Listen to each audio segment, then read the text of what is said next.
एक तो जो चीज हौसले की बात है वो ये है कि every town in Pakistan is solvent, it is in the black. आप फैसलाबाद के इर्द गिर्द एक 50 मील का अगर फेंस लगा दें, Faisalabad is a town by it is a country by itself. Swat को कर दें, Swat is a country by itself. Sialkot is a country by itself, it can exist. The only place which cannot exist is Islamabad. ये जो है ना, this is the only bankrupt area in Pakistan. Why? ये जो creeper है पौधे के ऊपर, इसको अंग्रेजी में पैरासाइट कहते हैं। तो ये जो आकाश बेल है ना, this is the elite sitting on top of us at Islamabad. वो कोई किसी शक्ल में है, कोई किसी शक्ल में, किसी शक्ल में है। Maybe some of us are also part of it. तो they are the ones who don't have roots and they are the ones who are sucking the blood of this plant which is Pakistan, है? तो एक ये important चीज है to understand that it is the size of the government, it is the excessive expenditure, wasteful expenditure, जिसकी वजह से हम लोग शर्मिंदा हैं सारी दुनिया में।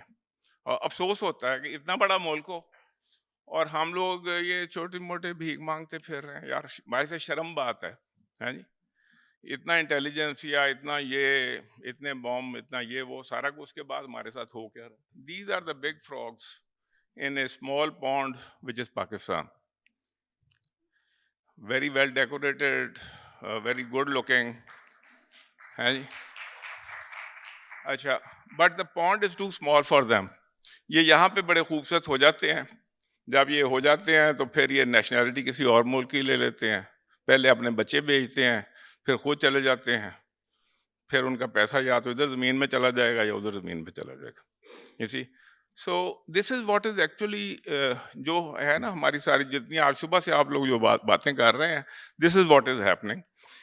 तो when I have said this, this was by the way the last slides, बाकी मैं खुद ही बात करूंगा आपसे। अच्छा, तो ये है जी कि सबसे पहली बात यह है कि I lived my life according to law as a good taxpayer. हमेशा built my companies on basis जहाँ के ना we have law abiding citizens, everything right, doing things ethically. लेकिन आज मैं ये सोचता हूँ कि जब हम लोग, ये अब्दुल्ला यूसुफ साहब भी चले गए हैं, ये और मैं, we were together in the government. मैं इंजीनियरिंग डेवलपमेंट बोर्ड को हेड कर रहा था और he was in the CBR। तो वी वर ट्राइंग कि अच्छा टैक्स बेस कैसे बढ़े, लोगों को कैसे टैक्स नेट में लेके आए। लेकिन आज मैं अल्लाह का शुक्र अदा करता हूँ कि bulk of our population is not in the tax net.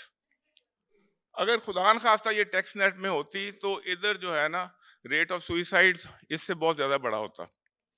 क्योंकि ये जो एलीट आपको पहले आपने देखी है, दैट क्रीपर, ये it would have sucked the money out of that man's pocket.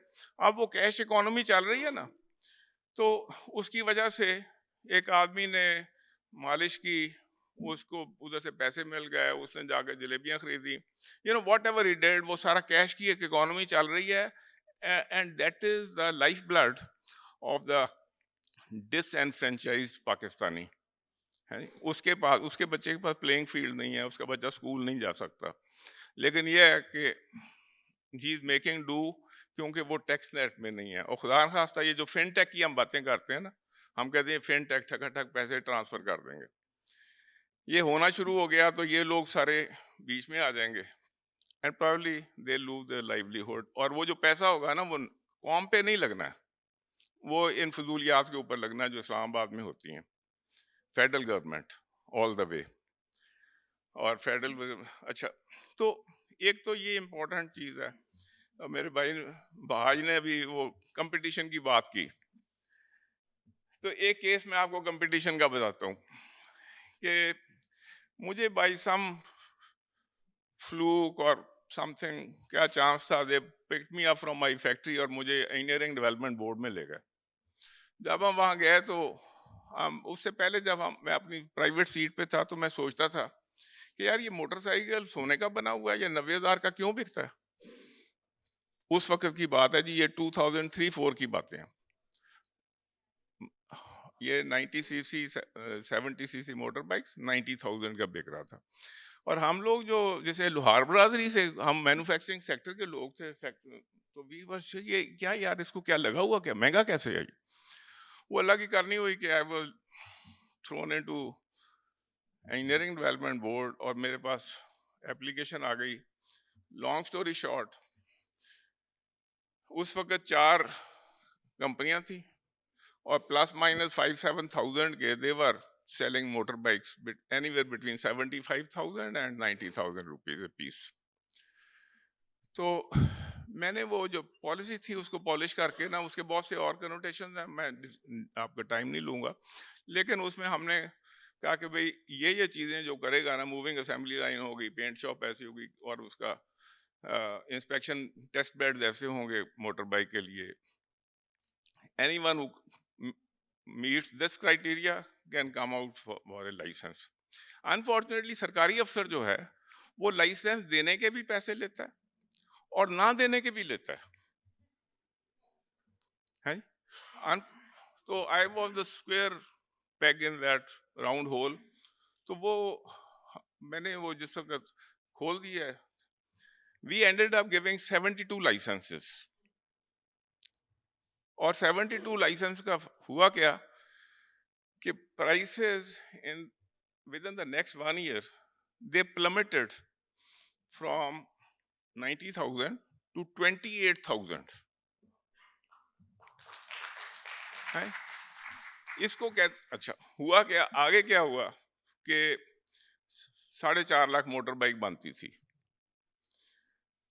साल के अंदर, जिसमें से Atlas Honda alone was making 300,000 और 150 में बाकी ऑग्लोपोली के जितने बाकी पार्टनर्स थे वो 1.5 लाख वो बनाते थे। But everybody was happy and they were flush with cash. Production went from 450,000 to 2.2 million pieces a year. उसका नतीजा क्या हुआ, उधर से कीमत नीचे, उधर रेडी अवेलेबिलिटी, तो हर गरीब आदमी 28,000 रुपये में लोग 5,000 रुपया दे के मोटरसाइकिल निकलवा के लेके जा रहे थे किस्तों पे इधर से उधर से। अच्छा, अब वो गरीब आदमी के पास वो हुआ तो we started the beginning of a lower middle class. जो आपको नुइसेंस, हम लोग जो गाड़ी चलाने वाले हमारे, वो मोटरसाइकिल जो है ना, वो मक्खी की तरह इधर से आ जाता है, इधर से आ जाता है, वी हैव दैट प्रॉब्लम। लेकिन द अदर साइड इज कि अगर आप उसकी साइड देखें तो ही सडनली मोबाइल है जी, and he is occupying less space on the road than we are occupying. अच्छा, तो उसका नतीजा, so this is ladies and gentleman, this is prosperity through competition. और ये जो एलीट है ना, जिसकी तस्वीर पहले आपने देखी है, this is eating that man's share, you see. So these things are connected. अच्छा, एक अजीब जो चीज है, एसएमईज की बात होती है तो एसएमईज में और लार्ज स्केल मैन्युफैक्चरिंग में हर जगह पे there is no export focus. आपको थोड़ी सी पॉकेट्स मिलती हैं, मतलब Sialkot is a wonderful pocket. Even the textile pocket 40 से 45 सेंट्स आपके लग रहे हैं for every dollar that you are earning. So it's not really कि आपने इतने बिलियन की एक्सपोर्ट की है, उसमें से इतनी की आपकी आउटफ्लो भी हुई है उसमें से। So that is the other side कि आपके पास जब ऐसी वैल्यू चेंज नहीं है जहाँ पे आप अपने और लंबा ना जाए, आलू बुखारे की चटनी बना के एक्सपोर्ट करनी शुरू कर दें आप, हाइंस वाला उधर से इधर भेज सकता है जी। और वो जो आपको पता है क्या क्या चीजें है जी, एप्पल साइडर आ रहा है, ये आ रहा है, वो आ रहा है, हमने चूड़ियां पहनी हुई हैं, हम नहीं कर सकते। You see the thing is, value chains पे, in simpler value chains you can be making money, लेकिन we don't have an export focus. और जो आदमी जिसको हम एक्सपोर्ट फोकस पे करते कहते हैं यार ये सियालकोट वाला तो तालीम याफ्ता ही नहीं है। हम जो तालीम याफ्ता लोग हैं, हम डिग्रियां लहरा रहे हैं, we are not into that export this thing. आगे जी, वो एसआरओ कल्चर भी उसी का हिस्सा है जो मैंने पहले बात की है। ऑल दैट एलीट, उसमें इंडस्ट्रियल एलीट भी शामिल है, उसमें बाकी लोग भी हैं। इट्स दिस एसआरओ कल्चर जो कि which is hurting everybody around, even the big frauds in the pond their pond is too small for them. और FDI की बात होती है यहाँ पे. FDI, everybody is thinking कि FDI is good for us. लेकिन मैं as a I am not an economist, तो मैं ऐसे जो मोटी वो लोअर एजुकेशन की वजह से जो बात करता हूँ मैं, वो ये है कि आपका जिसको आपने FDI का लीवर वाले ने आके या किसी और ने आके पानी बेचना शुरू किया पाकिस्तान में, हमारा पानी हमें बेच के जो मुनाफा है वो डॉलरों में कन्वर्ट करके बाहर लेके जा रहा है. यार व्हाट इज दिस इंडस्ट्रियलाइजेशन है जी. और इसके लिए कौन बंदा बैंड बाजा बजाता है कि जी इतनी FDI आ गई है. What is this FDI? Unless the FDI brings you into the global market and makes you earn money, आपकी इस वक्त की जितनी FDI आपके मल्टीनेशनल्स हैं, आप जरा गौर करें, whether it is the auto, कोई भी है, they are actually siphoning out your money, they are not bringing in wealth to you. तो ये जो रेगुलरली बात हो रही है FDI चाहिए, which FDI are you talking about? उसको क्वालिफाई करें कि इस FDI के साथ आगे करना क्या है. Are we really in the black because of this? तो बस जी, मैं आपको ज्यादा डिप्रेस नहीं करना चाहता, लेकिन जिस तरीके से ये हमारी जो हुकूमत चल रही है, मैंने सोवियत यूनियन को टूटते देखा, और उसके टूटने के बाद और बर्लिन वॉल को गिरते भी देखा, और उसके बाद अंदर जाके बर्लिन के हालात भी देखे, और सोवियत यूनियन की कोई मिलिट्री कॉम्प्लेक्स को टूटे हुए अंदर से भी देखा.